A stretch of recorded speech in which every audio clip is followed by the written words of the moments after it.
Si Ken, una pa lang, alam ko na, talented. Sobra. Nung nakita ko siya, nagpa-perform. Nagtitricks kasi siya eh. As in, mga somersault, mga ganun, yung mga tumbling talaga. As in, tapos, sabi ko, grabe tong taon to. Lumilipad. Tapos nung nalaman ko na kumakanta siya, Okay.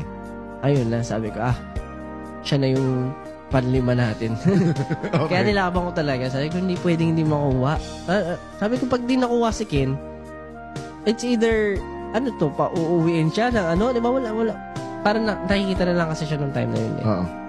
Nakikita na lang siya sa tita niya. Sabi ko, paano pag di nakuha si Ken, hindi pwede. Parang, ang laking problema rin for him, ganun. Kaya nilaban ko talaga na dapat siya yung maging fifth man namin. Ganun na, parang dapat, ikaw talaga, sabi ko.